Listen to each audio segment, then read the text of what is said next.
Bonjour à tous et bienvenue dans cette nouvelle vidéo de la chaîne Apps and Productivité by Action Agile. Aujourd'hui, nous allons discuter de comment gérer un projet agile, en l'occurrence sur Scrum, grâce à Notion, et vous allez voir que c'est très simple et que quasiment tout y est. Il y a malgré tout quelques limitations dont nous parlerons en fin de vidéo.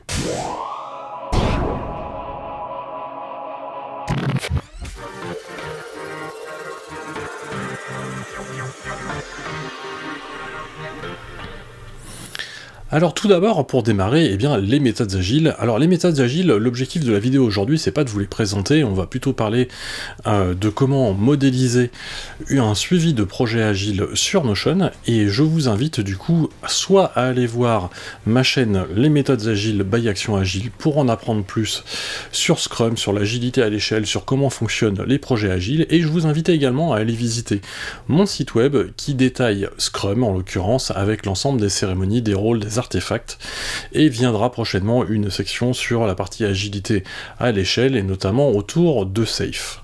Alors aujourd'hui, ce qu'on va voir, c'est un modèle qui sera à disposition en même temps que la vidéo sur mon site web. Et j'en profite pour vous dire que pour accéder à mes modèles, il vous suffit d'aller sur mon site web, de vous inscrire à la newsletter. Une fois que l'inscription est réalisée, vous allez recevoir un mail dans le quart d'heure qui suit, qui vous donnera accès via un lien à l'ensemble de mes modèles, et tout est gratuit via donc un lien Notion. Vous avez uniquement à choisir le modèle, à le dupliquer et à le récupérer dans votre propre espace de travail. Et donc là, ce sera pareil avec le modèle sur Scrum, mais également avec le modèle sur l'agilité à l'échelle, en l'occurrence sur Safe, dont nous discuterons la semaine prochaine. Si le contenu de cette vidéo vous plaît, je vous invite à cliquer sur le pouce bleu juste en dessous, à vous abonner à la chaîne sans oublier de cliquer sur la cloche pour ne pas rater les prochains contenus, mais on passe tout de suite à la présentation du modèle.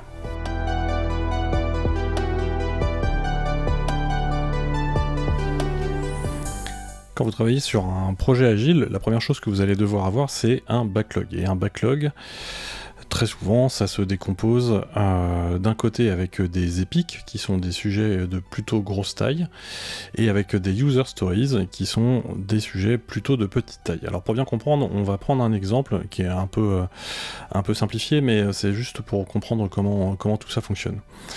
Quand vous allez démarrer un projet, donc par exemple sur un projet de construction de maison, et c'est l'image que je vous mets à l'écran, vous allez avoir des travaux de grande taille, de type, vous allez devoir commencer par construire les fondations, ensuite vous allez devoir faire l'intérieur, et ensuite vous allez devoir faire l'extérieur. Et à l'intérieur de ces trois éléments, qui du coup seraient les épiques, on va devoir faire des travaux de plus petite taille, et donc ces grands éléments peuvent se découper en éléments plus petits. Donc ce qu'on va faire dans notre Notion, c'est que l'on va commencer par regarder notre backlog d'épiques, qui est donc celui que je vous présente à l'écran. Donc le backlog d'épiques, c'est tout simplement une base de données, et vous allez voir, elle a de nombreuses relations avec les autres bases de données que je vais vous présenter juste après, mais celle-là a la vocation à présenter tous les grands travaux, et on va y retrouver les informations essentielles dont on a besoin pour faire ce type de choses. Alors il n'y a pas forcément énormément de propriétés, pas sur les épiques en tout cas. Là ce qu'on va retrouver, c'est avant tout une propriété avancement. Cette propriété avancement, c'est tout simplement une formule qui va calculer un pourcentage d'avancement de l'épique qui est basé sur les user stories qui la composent.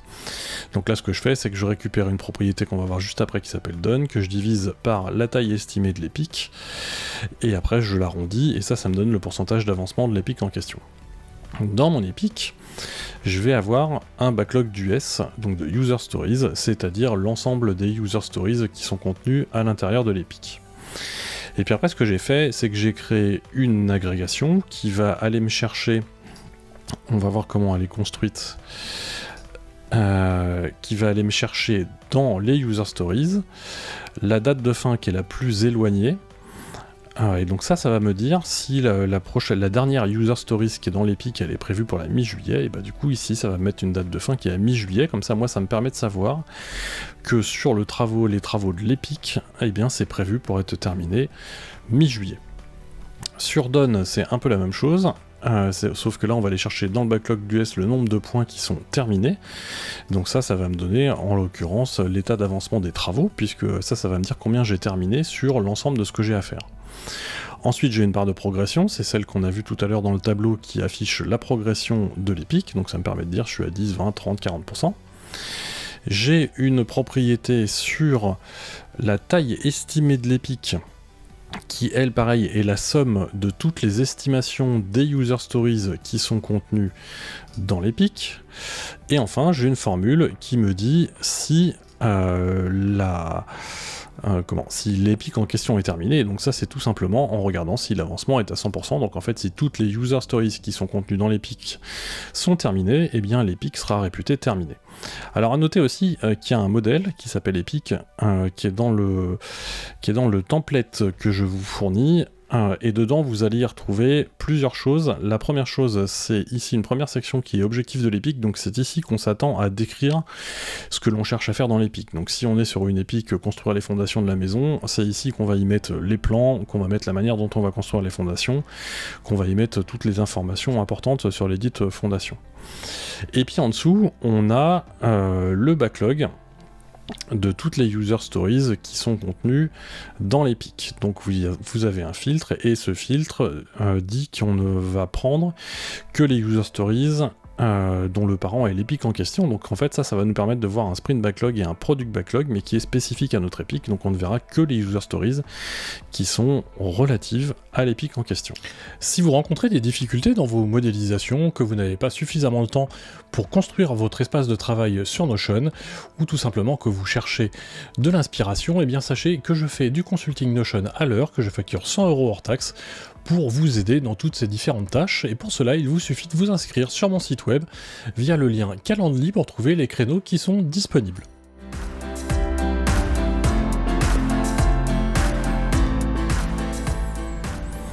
Alors comme on le disait juste avant, associé au backlog d'EPIC, on a besoin d'un backlog de user stories, qui est en fait l'essence même de ce que l'on va faire dans son projet. C'est ici que se trouve toute la matière dans ce que l'on va vouloir se créer. Et donc les user stories, c'est la liste de tout ce qui apparaît ici dans la base de données que je vous présente. Alors vous allez voir, c'est une base de données qui est un peu plus fournie, parce qu'on va y trouver, en l'occurrence, beaucoup plus d'informations. Donc je vais vous prendre un exemple, qui est celui-ci. Alors ce qu'on va avoir comme propriété dans My User Stories, c'est tout d'abord, on va avoir un lien vers l'EPIC, évidemment. Donc ça c'est le lien qui va avec le lien qu'on a vu tout à l'heure, c'est le lien qui dit moi, My User Stories est contenu dans l'EPIC qui est indiqué ici. On va avoir une date de fin. Et la date de fin qui est ici, elle va aller chercher dans une agrégation le sprint, ça on va en parler juste après, auquel la user stories est rattachée, et elle va aller en chercher sa date de fin, comme ça nous donnera le moment auquel la user stories au pire est attendue pour être livrée. On a ensuite un champ estimation, mais que je vais vous présenter juste après, parce qu'en fait le champ qui est important c'est celui qui est ici, c'est le champ qui est planning poker. Alors pourquoi ça? Eh bien parce que en Agile, quand on va faire des estimations sur des user stories, on va pas le faire en jours hommes, on va pas dire tel travaux ça représente 30 jours hommes, ce qu'on va faire c'est qu'on va mesurer un niveau de complexité. Et donc pour mesurer ce niveau de complexité, on utilise une suite mathématique qui est la suite de Fibonacci, dont ici on va retrouver les premiers chiffres de la suite en question. Donc ce que j'ai fait, c'est que dans Notion, j'ai tout simplement créé un select pour mon planning poker, dans laquelle j'ai mis les valeurs de la suite de Fibonacci qui sont à utiliser, et donc au moment où on estime ces user stories, eh bien on a tout simplement que à sélectionner la valeur de l'estimation qui va bien. Et donc le champ estimation qu'on a vu juste avant, en fait lui il fait rien si ce n'est aller récupérer, non c'est pas là, si ce n'est aller récupérer la valeur qui est issue du planning poker. Ensuite j'ai un état, donc ça c'est l'état dans le tableau de My User Stories, qui va dire c'est en tout c'est en tout ce qu'on veut, mais on le verra ça aussi juste après. C'est rattaché à un sprint, dont on va parler dans la partie suivante de la vidéo. Et ici j'ai un roll-up qui va aller chercher dans le sprint à laquelle j'ai rattaché My User Stories, si jamais c'est rattaché, parce que c'est pas obligatoire, une propriété qui est active, qui dit si le sprint à laquelle c'est rattaché, c'est le sprint actif. Ensuite, j'ai une notion d'équipe, mais ça je vous en parlerai pas aujourd'hui parce que c'est plutôt lié aux méthodes agiles à l'échelle que je présenterai donc dans la vidéo de la semaine prochaine. Et enfin, j'ai une formule date de fin, qui en fait ne fait rien d'autre qu'aller chercher ce que j'ai dans l'agrégation date de fin. Et alors pourquoi j'ai fait ça? Et ben parce que on l'a vu tout à l'heure, dans la base de données des épiques, je vais aller chercher le champ date de fin pour indiquer à quel moment on va se terminer l'épique, et le problème c'est que dans mes épiques je peux pas faire une agrégation qui va aller faire des calculs sur un champ de type rollup, ce n'est pas permis par Notion. Donc si vous avez besoin de faire ce genre de choses, il y a un moyen tout simple, c'est de créer une formule qui va aller chercher le rollup, et dans les épiques, ce que vous allez aller chercher, c'est le résultat de la formule et non plus le rollup, et ça, effectivement, ça fonctionne, et donc c'est comme ça que je peux récupérer dans mes épiques la date de fin attendue de l'épique en question. Alors là, de la même manière, j'ai un modèle sur la user story, qui va me permettre notamment d'ajouter le petit post-it qui est ici, et enfin, quand vous êtes dans les critères d'acceptation, enfin dans le contenu de la user story, ce que j'ai mis, c'est les critères d'acceptation, donc ça c'est toutes les choses que le product owner va attendre de la user story. Alors ça veut pas dire qu'une user story ça ne contient que des critères d'acceptation, mais ça doit contenir à minima des critères d'acceptation. Il faut aussi, enfin il y a tout un tas d'autres critères qui peuvent être mis à l'intérieur d'une user story et de contenus qui peuvent être mis dans une user story, et pour ça Notion est très puissant parce que pour le coup on peut faire des pages qui sont bien construites et dans lesquelles on peut mettre beaucoup de contenu, et c'est pour ça que je trouve que Notion est très adapté à la gestion d'un backlog agile. Mais pour tout ça et pour savoir ce qu'on met dans une user story, je vous invite à aller voir le lien que je vous mets en bas de l'écran qui est sur mon site web et qui explique ce qu'est une user story, comment ça s'écrit et ce qu'on peut mettre dedans. Alors une fois qu'on a vu notre base de données d'user stories, j'ai fait ensuite deux vues. Parce que ce sont les vues qui sont utiles pour un projet qui est en Agile et en l'occurrence en Scrum. La première vue, c'est la vue Product Backlog. Donc celle-là, en Agile, elle doit représenter tout ce qu'il reste à faire dans notre produit. Donc pour ça, j'ai fait des champs, et ces champs, ce qu'ils vont faire, c'est qu'ils vont aller chercher toutes les user stories qui sont dans la base de données, qui sont ni done, ni in progress, ni invalidation. Parce que le principe, c'est qu'on ne va garder dans le backlog de produits que les user stories qui restent à faire. Et donc tout ce qui est dans ces trois états, c'est a priori déjà en cours, donc on ne souhaite pas le voir ici. Autre chose, je ne vais pas afficher toutes les user stories qui sont dans le sprint actif, puisque si elles sont dans le sprint actif, c'est qu'elles ont été prises. Et donc pareil, je ne veux pas les afficher. Donc ce que je vais retrouver dans mon product backlog ici, c'est réellement le backlog de produits, c'est tout ce qu'il reste à faire sur le produit sur lequel je travaille. Deuxième vue que j'ai fait, c'est la vue Sprint Backlog, qui elle est un board, et qui va afficher le board du sprint en cours. Donc pour faire ça, de la même manière, ce que j'ai fait, c'est que j'ai fait un filtre, et le filtre il va aller chercher le sprint actif, et c'est uniquement le sprint actif qui est affiché ici. Et là, ici, j'ai mes trois valeurs dont on parlait juste avant, to do, in progress, invalidation et done. Et donc quand vous êtes avec vos équipes agiles et que vous faites vos daily meetings, c'est à ce moment-là que vous pouvez déplacer vos user stories d'un état à l'autre. Et donc le principe, c'est que pendant un sprint, toutes les user stories qui sont en to do doivent passer ici dans la colonne done. C'est ça que l'on cherche à faire.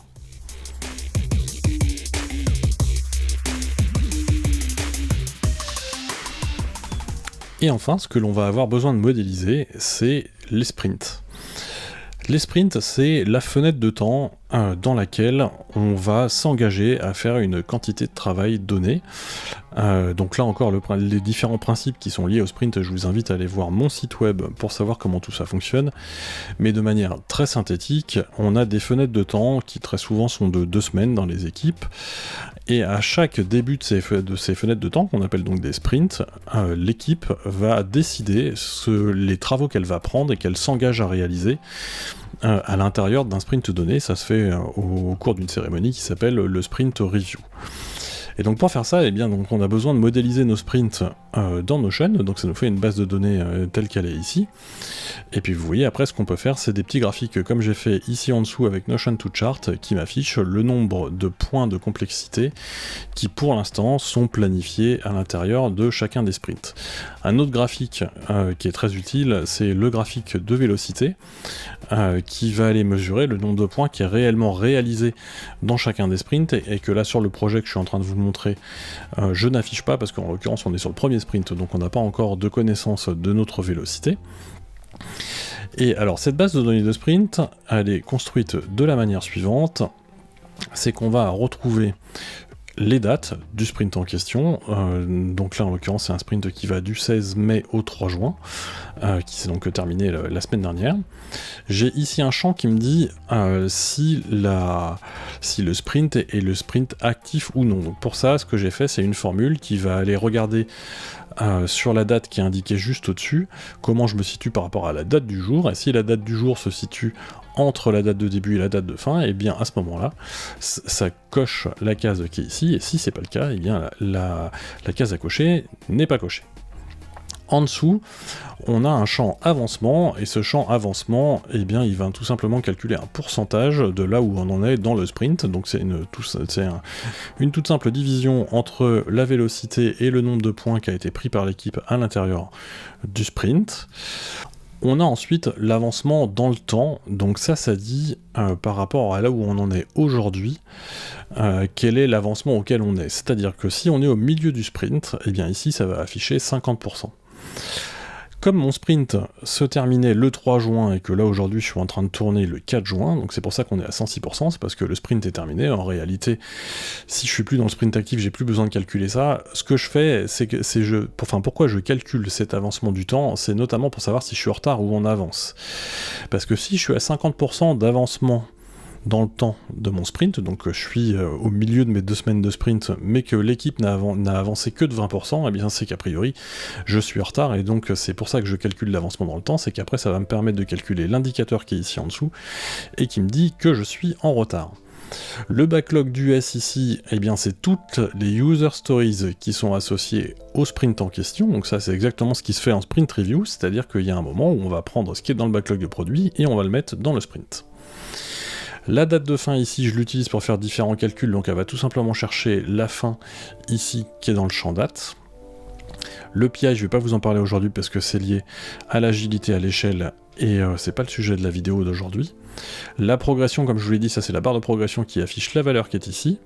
Le nombre de points pris qui est ici, alors ça c'est tout simplement le fait d'aller chercher la somme des estimations de toutes les US qui sont associées au sprint. Donc ça représente en fait l'engagement de l'équipe. Ça veut dire que sur mon sprint 1, l'équipe s'est engagée à prendre 81 points.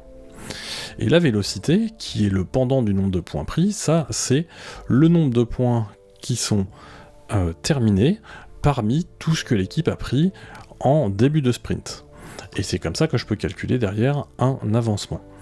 Et enfin, mon statut retard ici, lui va tout simplement faire ce que je vous disais tout à l'heure, c'est-à-dire qu'il va regarder si l'avancement du temps est supérieur à l'avancement en pourcentage, auquel cas il va mettre une pastille rouge, et sinon il va me mettre une pastille verte. Et alors, de la même manière que ce qu'on a expliqué sur la base de données précédente, ici j'ai 2 formules qui vont aller récupérer les valeurs des agrégations, et dans le modèle, qui est également fourni, à l'intérieur du sprint, vous allez retrouver un sprint board, donc ça c'est le board du sprint en cours dans lequel encore une fois on retrouve chacune des user stories qui sont placées dans le board état par état.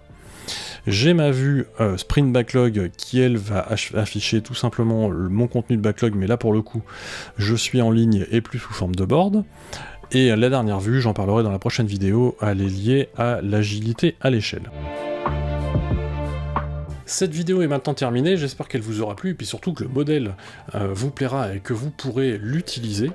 Alors comme je l'ai un peu indiqué en cours de vidéo, il est tout à fait possible de rajouter des graphiques autour de ce modèle, donc j'en ai en l'occurrence créé un sur Notion to Chart que je vous ai présenté sur la vidéo qui vous permet de voir la quantité de points de complexité qui est chargée sur chacun des sprints. Il est bien sûr possible très simplement de faire la même chose pour afficher l'évolution de la vélocité de votre équipe, et ça c'est important parce que ça permet de voir comment l'équipe évolue dans le temps, et notamment si elle rencontre des problèmes.